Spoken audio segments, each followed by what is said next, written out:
Let's do this. I'm an open book. All right, so I'm here with Elizabeth. Elizabeth, how old are you? I'm 32 years old. Are you originally from Arizona? No, I'm originally from California. I came here at a very young age, at the age of 4. And I've been here ever since. What part of Cali did you come from? I was born in San Jose, California. And I was born at Stanford University. So up north, Up Northern north. California. Yeah. So what's your current situation right now?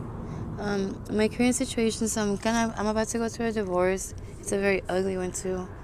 I was with my husband for 9 years, and he did me really dirty. He left me out in the street, basically.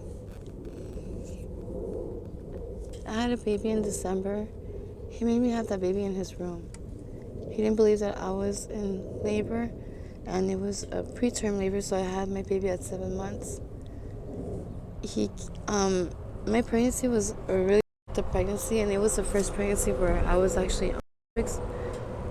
When I got out of prison last year, I was doing really good at first, and I was at a Christian house. But I decided to look for my husband, and that's where I kind of messed up. I should have never looked for him. When I looked for him, he told me that we were going to be good and that everything was all right. Well, the thing is, I just knew something was up, and I kept asking him, and I kept telling him, if you found somebody else, just tell me, I'll let you be. Don't lie to me. Don't cheat on me. Please don't do anything stupid. Of course, he's not going to tell me, Fast forward. I only see him once a week. He was cheating on me. He was having an affair. He was getting high. And on top of getting high, he was paying girls with Percocets to have sex. When I caught him red-handed. And I was in shock. You really don't expect this from somebody. This is supposed to be my life partner. I held him down, and I was taking care of him. He told me he wasn't working. So I was working 6 days a week, and I was buying myself stuff, him stuff. I wasn't allowed at his house because we both use drugs together, So his family tends to get involved a lot. Yeah. And I thought it was best to listen to him because it's like they're not going to let me use the cars or whatever. Well, little did I know that it's because he was around. When I caught him, I took it really hard.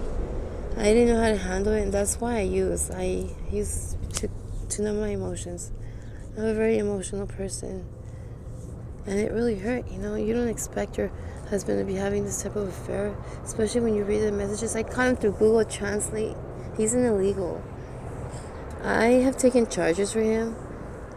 He's an abuser, physically, financially, mentally, every type of abuse you can think of. He's that person. Thing is, when it comes to the police, he will call anytime. I don't. We're raised differently. I really don't believe in calling an officer to the scene. Why? Because it's like all they care about is money.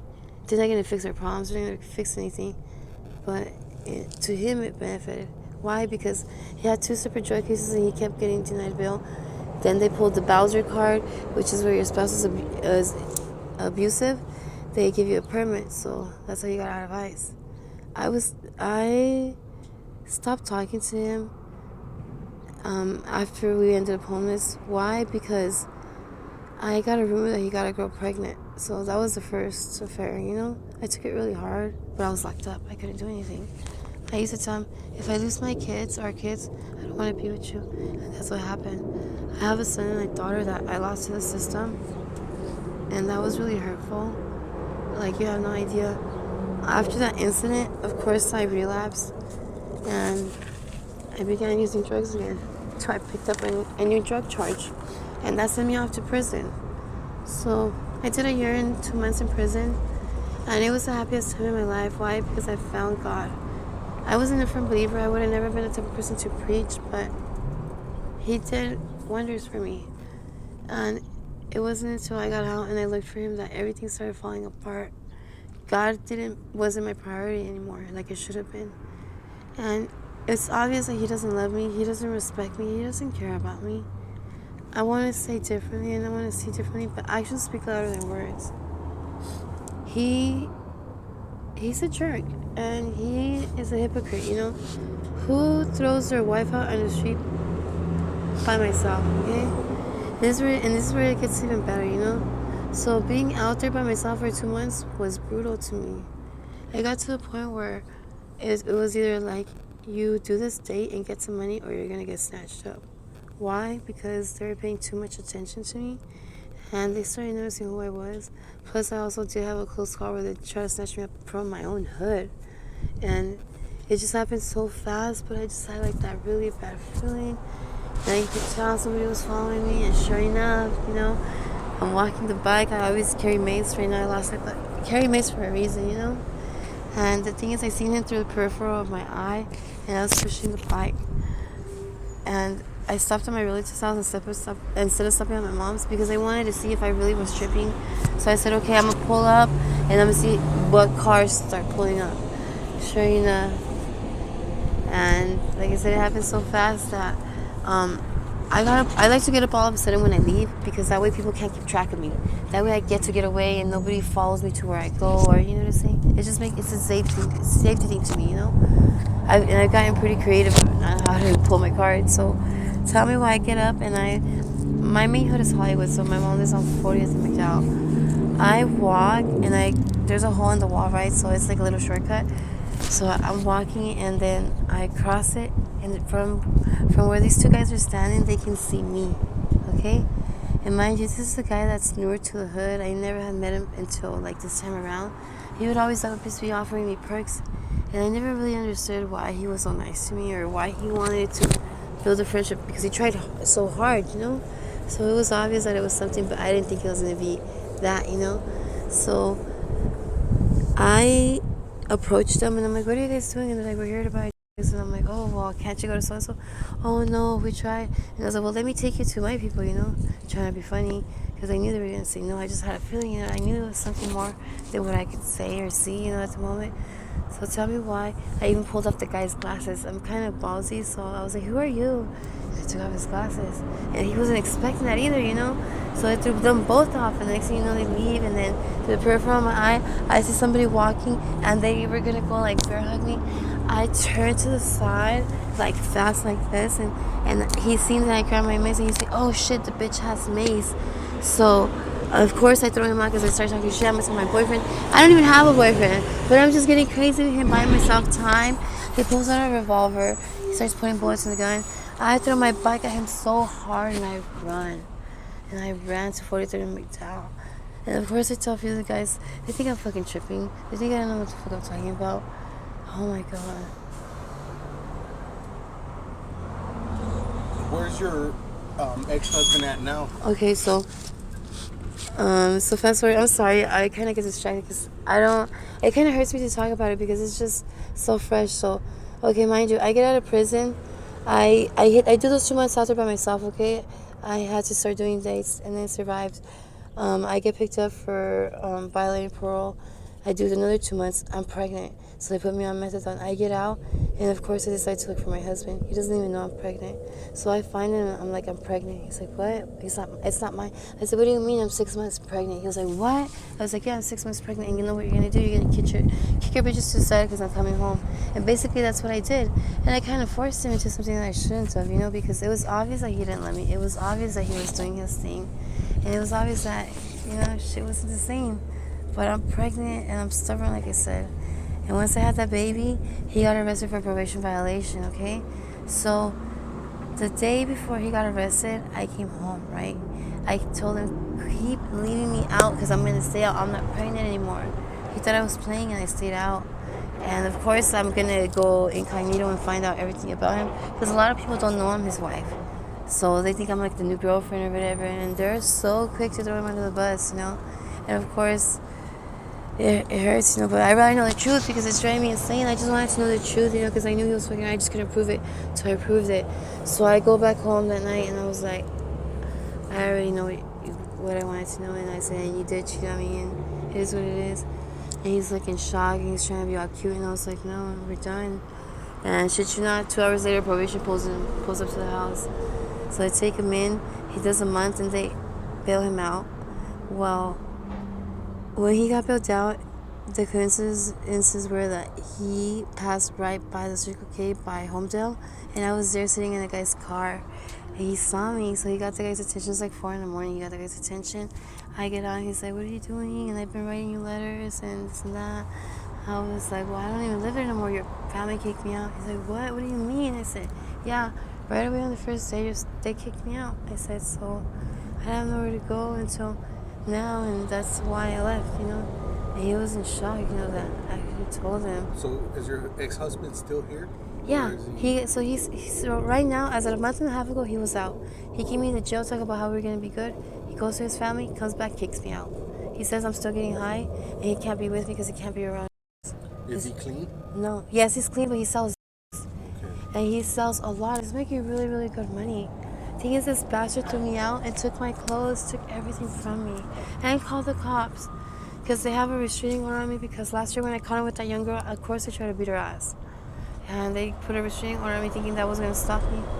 So they use it as an excuse, and I'm saying it. I can't, like, I don't know, I don't know how to explain it, but he's a piece of shit.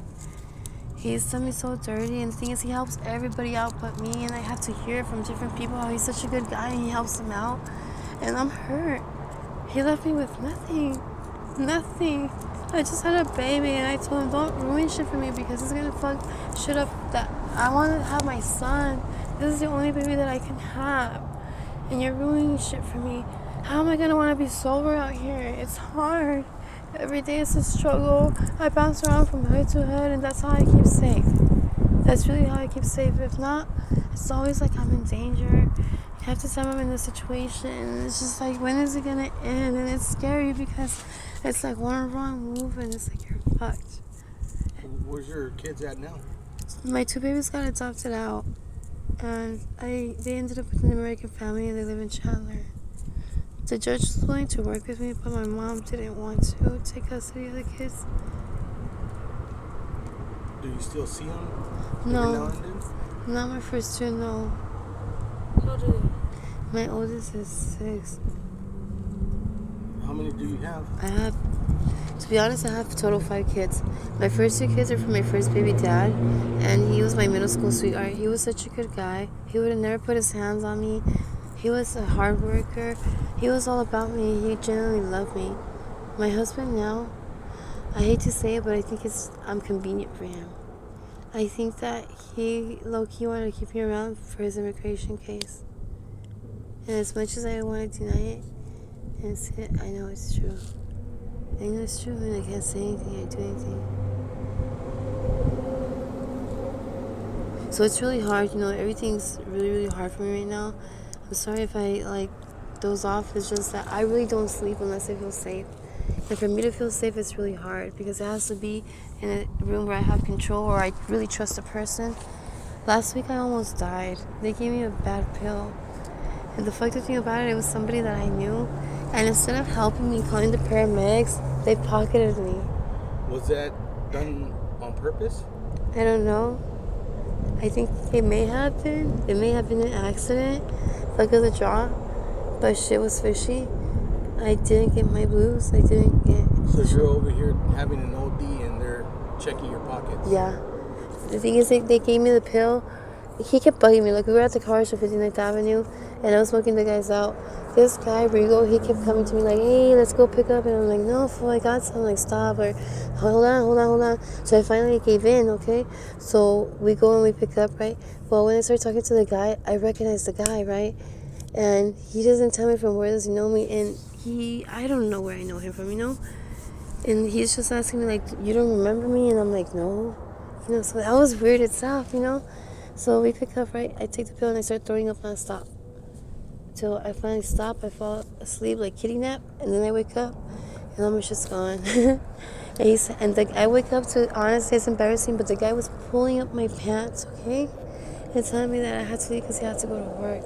I felt so fucking stupid and disrespected. It really took a toll on me, you know? I've never been through shit like that. Oh, sorry to hear that. It's fucked up, you know, because on top of that, what happened that day blew my mind, okay? I look out for everybody. I do have a lot of good karma. I'm not gonna lie. I have a lot of people who bless me and they pass the love on. These motherfuckers came up on me one way or another. I gave him 2 pipes, right? Two fucking bongs or whatever the fucking like the lighters and shit. What are they called? Torches. Yeah, I gave him 2 torches to get me well. Okay. The first guy, I gave $5 to go get me a pill. He runs off. The second guy laughs at me. The third one, fucking give all this shit to just to get me well. Okay. And so on, there goes my day. I couldn't even carry my stuff. I was so weak and out of air. I sit down, I send the homie to go get my backpack, and it's gone.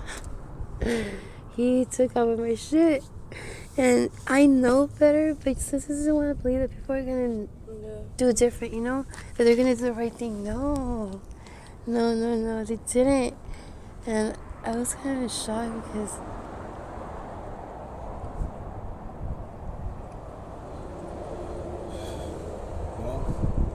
All right, Elizabeth. okay, I appreciate you giving us your story, sharing your story.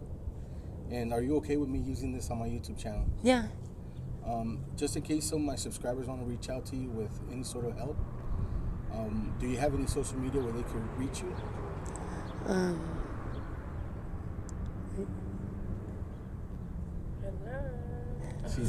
I'm sorry, dude. Whenever I get stressed out, I start blacking out, and it's not even the drugs really, because I haven't really smoked like that today. It's just that I'm under such high stress. I saw my husband over the weekend, so fast forward, he hides from me. In the month, he has given me $50 and 20 blues. I know everything that he does because people are so quick to tell me. This weekend I ran into him, and of course I take his bike and he punched me in the face. You see this? It's crazy. I don't have social media. Did you call the cops on him? No. Should have got him locked up. I can't be like that. I thought about it. Men can't go around beating up women, you know what I mean? I mean, that's just what he gets for, if you assault a girl, then that's what you get, right? So, about the social media. Okay, so can I leave somebody else's social media? And then no, that wouldn't work. If you have an email, good. If you don't, then... No, I don't have a social media right now. I really don't. I stay away from everything because I'm embarrassed. Yeah. It's embarrassing. I have people that I run across that know me from before, and they tell me mean things like, "Oh my God, you're tore bat," and I'm like, "What the fuck?" Like people are always gonna criticize no matter what you do. Yeah, but it's hurtful. You know what I mean? They kick you when you're down. It's just sad. Yeah, it is. But, all right, well, thank you for sharing your story. I appreciate it. Oh, my puppy's hot. Okay.